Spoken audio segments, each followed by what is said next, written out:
But don't sit here and portray like Puff took nothing from y'all. What is it then? What is it? What do you call it? What do you call it? What do you call it? And don't say we can come to your office or do none of that, because we can't do none of that. We can't handle it no other way but with lawyers, and you know that, so don't get on the radio and act like a tough guy or none of that. Argument with Diddy when Styles threw the chair at Puff. I mean, I ain't sure, but that was probably the last straw for that.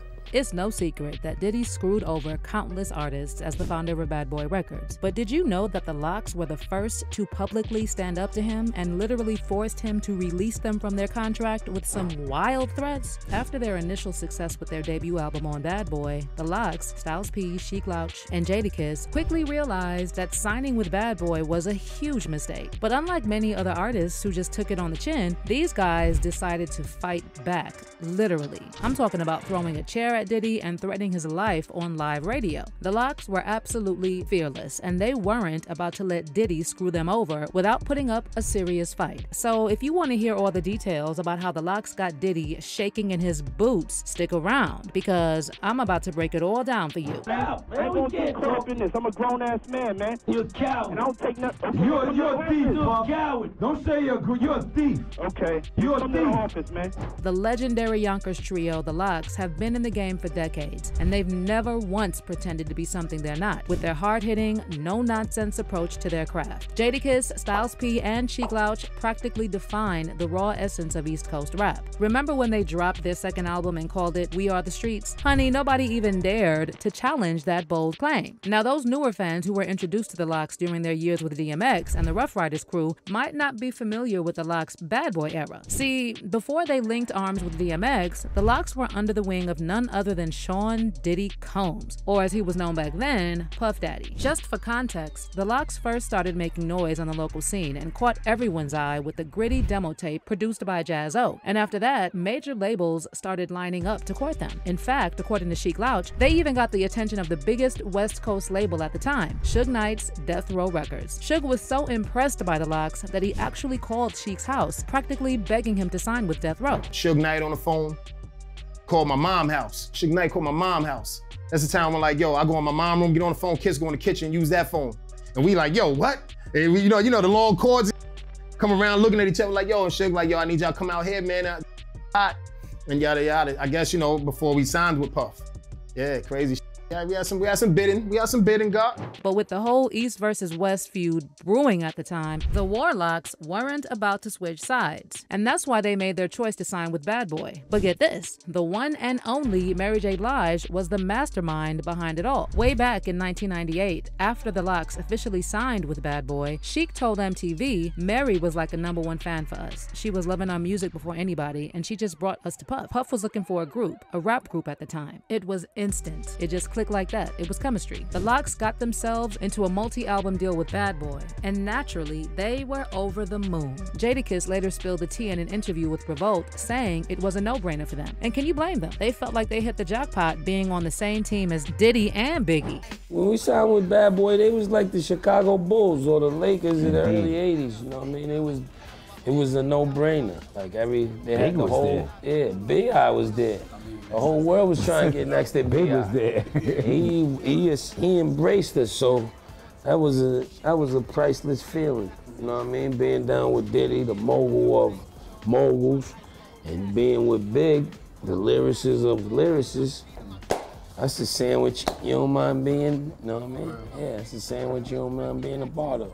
So within weeks of putting pen to paper, the Lox were living a lifestyle that was way beyond anything they'd ever imagined. And they later said that dealing with Diddy was like being in a non-stop celebration mode. In a 2020 interview with Revolt, the Lox were asked about their fondest memories from their Bad Boy days. And Jadakiss said, some of the best parties you could ever go to. Partied like 1999, it was 1998. It was the same kind of parties the Beatles had. Styles Styles then added, beautiful people, beautiful clothes, a lot of money, a lot of ambiance, a lot of feng shui, a lot of success, a lot of abundance, bottles and glitz. And as for Sheek, he said, with Diddy, it felt like he was always celebrating something. But it wasn't all smooth sailing, and as soon as they got in, Diddy told them they had to change their name. When Jadakiss looked back on it during an interview with Hip Hop DX, he hinted that their naivety and their admiration for Diddy made them more open to the idea than they might have chosen otherwise. Just as we were about to sign, or maybe the week before we signed, he said, y'all the locks, y'all figure it out, but no more warlocks. Jadakiss said he was like MJ in his prime, so everything he said was golden. We didn't know a lot about marketing, and he said warlocks wasn't marketable. Anyway, Diddy immediately set the locks on a feature spree, strategically orchestrated to rocket them to stardom and build a solid fan base along the way. From blazing tracks on DJ Clue tapes to hopping on Mace's 24 Hours to Live and Mariah Carey's Honey remix, not to mention their killer collaboration on Life After Death's Last Day. The Locks' time at Bad Boy was nothing short of a goldmine. Besides that, Jadakiss crafted that iconic verse for Diddy's It's All About the Benjamins and their appearance on that track, which they later claimed Diddy practically twisted their arms to do, officially catapulted them into the commercial spotlight, landing them at #2 on the Billboard charts. Then in January 1998, the Locks dropped their debut album, Money, Power, and Respect. The project found huge success, going platinum with over 110,000 copies sold in the first week, and peaking at #3 on the US Billboard 200. But here's where it gets messy. While everything seemed peachy from the outside, tensions were bubbling behind the scenes, and it didn't take long before the cracks started to show. The Locks were not happy with the path Diddy was leading them down, and in 1999, they launched their revolutionary Let the Locks Go campaign, asking Diddy to release them from their contract so they could sign with Rough Riders. Bad Boy was all about those radio-friendly dance tracks and flashy videos, and the Locks wanted to do what they knew best: hardcore, no-nonsense rap.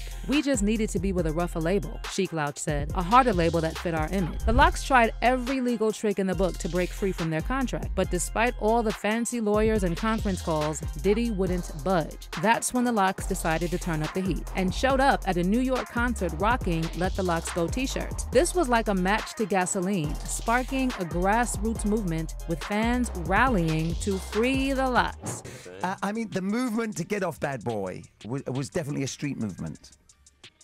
When I say that, I'm really talking about, I remember coming out of a Summer Jams and seeing like Diddy's car surrounded by plaque carrying Free the Locks. Real talk. Real talk. Yeah. It was like a street movement, man. Definitely. We was probably like. Oh, you was at that Summer Jam? Yes. Official, right? Yes, exactly. I felt sorry for Puffy in the car with the doors locked and the windows up. We was the first rebels, man. You didn't have a lot of guys going at like major people like that, man. Exactly, and from the street where it hurts. Yeah, you're right.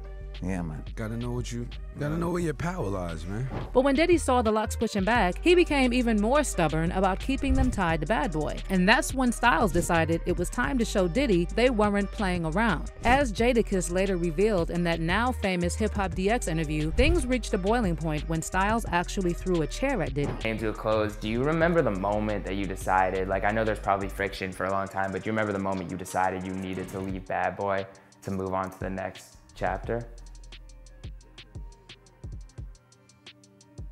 It was probably after the argument with Diddy, when Styles threw the chair at Puff. You know what I mean?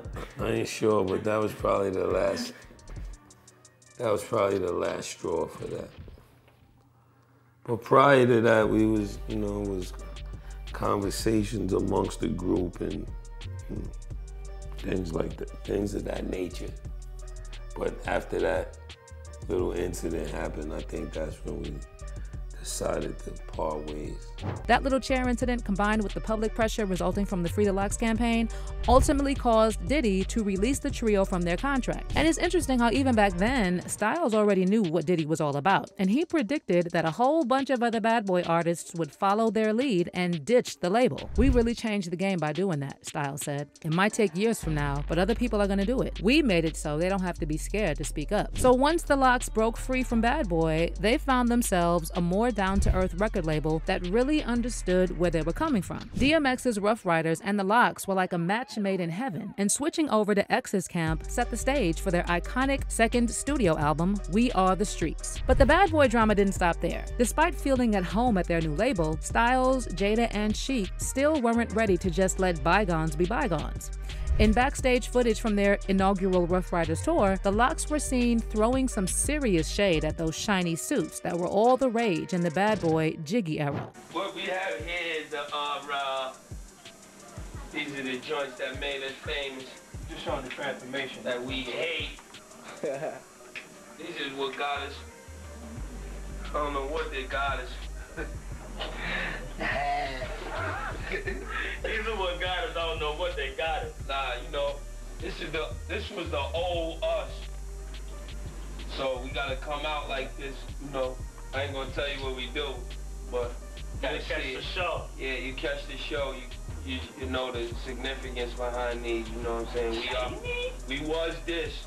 Now we are the streets, but we really was never this. We was always the streets. It just made us throw these on. Politics, baby. You know what I'm saying? Aside from that, the Lox also didn't hold back from throwing some major shade at Diddy in their songs. But the real climax came during their infamous appearance on Angie Martinez's radio show in November 2005. The Lox explained how Diddy still had half of their publishing, almost 10 years after they left Bad Boy, with only one album. And that was on top of charging them $3 million to release them from their contract. A life ahead of you. Nobody never took nothing from me. Like, it's hard for me to look at Diddy. It's hard to go, like, to be phony about it and pull him out on stage at the Hova concert and do the Benjamins, and it's hard. Like, it's not. Have you talked to him about millions of dollars? This is my life. It's worth dying. It's worth killing over. Like, serious. That's what people don't understand. Don't say, Jada, you bugging. Or it's worth really killing. Like, sit down, think about it, pull it all on the table. It's really worth doing it over. Like, some things ain't worth it. That's one of the things that's worth it. So, me personally,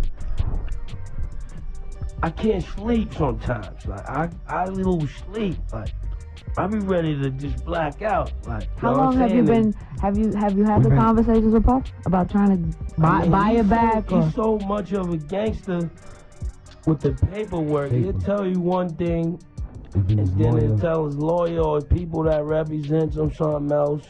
And then it never happened. And this is amazing. I mean, and you've been trying to do this for years? For years, Ange. We on our, you know, we've been quiet and all that. We on our 7th or 8th lawyer for this. No security guard can stop. How much money are we talking? How much money are we talking? Off a skyscraper. We stainless steel with the double door joints. We talking no security. I couldn't even tell you. I mean, estimated you couldn't. A couple mil. A couple million? I would say a couple mil. I can't even say. I'm not even sure. We paid a couple mil to get out. We paid almost $3 million to get out. To get off Bad Boy. Yeah, we had no $1 million budget. We did one album there, Inch. We did one album. We did Money, Power, Respect there. This ain't for albums. This is for life. This is for life, too. This is why it's worth killing. It ain't like when this contract's up. So if this is for the rest of your life, if you make a song, you have the way it stands. He gets money no matter what. If we make a Give It to Me or in the club, he's gonna make more off that than we are. And people don't understand. That's worth throwing it all out the window. But yo, dog, we made one album with you. Years ago, we came in the game. We paid $3 million to get off. Close to $3 million. I gotta pay him $300,000. You made, Lord knows what you made off the Benjamins. Every time I put out a solo album, he gotta get an advance of $300,000. How come? That's crazy. How That's do you what the get people don't see. Like, and to me, it's like, yo, come on, dog. You on MTV, VH1, $1 million parties, Sean John, Justin, this and that. We did one album with you, dog. You Benjamins, Lord, No Way Out from the Benjamins sold something crazy. You made something you made your money back off of that. And when we came in the door, our advance was between the three of us was like 100 G's. And you charged us $3 million to let go. And you had our publishing for half for 10 years now. And we've been trying to, we've been quiet. You know, people be like, y'all wild or y'all so behind this. But that's when Diddy called in the show and all hell broke loose. Let's just go live. Let's go. Hello? Yeah. Hey. What's up? What's up? I mean, where you? Yo, check this out, man. The last time y'all did this, man, y'all did the whole campaign, Let the Lox Go and all that. Y'all ain't want to be down with Bad Boy, so we let y'all go. Y'all want to be down with us, we let y'all go, we keep it moving. But to get on there and portray like somebody got to go and steal and rob and be shysting y'all, that ain't really correct, you know what I'm saying? First of all, I'm at my office right now. I'm always accessible. Y'all ain't got to get on the radio and do certain tactics and do certain things to ever holler at me. Jadakiss, last time I saw you, I told you, let's get together, let's talk. You know what I'm saying? I told you I'm accessible. I said if anything don't come, if there's somebody standing in the way for you expressing yourself, if any of y'all expressing yourself, y'all can come get at me directly. You know what I'm saying? All that throwing the refrigerator and you gonna kill, y'all ain't killing nobody, man. You know what I'm saying? We businessmen. We all mature adults here. All that right there, I'm at my office. Y'all can sit on this interview with her and talk as long as y'all want to talk about it. Or you can take the invitation I gave you before. But it's not even getting there because of your get on the radio, whatever tactics. I ain't your enemy. Dog, I ain't your enemy. You need to bang like that on cats that's coming at you. I ain't your enemy. Just yesterday we got a note from your office about killing saying you don't have no idea of none of this or none of nothing. Just yesterday, your lawyer told us that. I see you at the show backstage. You said find out what it was. But don't sit here and portray like Puff took nothing from y'all. What is it? What is it? What do you call it? What do you call it? What do you call it? And don't say we can come to your office or do none of that, because we can't do none of that. We can't handle it no other way but with lawyers, and you know that, so don't get on the radio and act like a tough guy or none of that. Wait, you know how we can settle? You acting tough. I'm in my office, so why don't we stop talking on the radio? Now, you want people to stop talking because you just don't want to know the truth, dog. We made one record with you, Money, Power, Respect. It's 10 years later, and you still got half of our publishing. Now, there's no way you can make it justifiable that you deserve half of our publishing. You to my face. We just at the concert. You ain't saying nothing. What are we gonna do? Shave it to your face, dude? What do you want us to do? We can't touch. We can't be violent or none of that. We can't even have. You saying all this, dog? 2 years ago, Levels in Miami. Let's recognize real. Y'all know where the office is at. There's a big sign on it. I'm gonna be here. The whole National Guard's downstairs, too. Cut it out, man. We can't talk in this. I'm a grown-ass man, man. You're a coward. And I don't take nothing. You're a thief, You're a coward. Don't say you're a thief. Okay. You're a thief. Come to the office, man.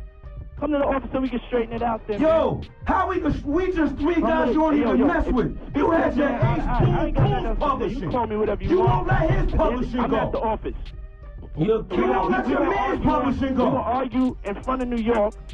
That's the way you want to. Do you own your man's publishing, dog? Nothing to y'all, man. Do you own your man's publishing? New York could believe it or whatever. I don't Do you own your man's publishing? I can sleep good at night because I ain't never did nothing to y'all. And if y'all ever want to, dog, you had a whole bunch of artists that don't like us, Puffy. That's it. Dog, you had a bunch of artists whose careers never went right with you, dog. Be for real, dog. Look at the list. We don't want to be violent. You the artist that did best for yourself. Look at your list, dog. Look at all the artists you dealt with. Look at the situation they dealt with. What's 12 not happy with you gone. Faith not happy with you gone. We not happy with you gone. Faith not happy with you gone. Wow. All right, he's hung up. He's gone. He's finished. Shine jail.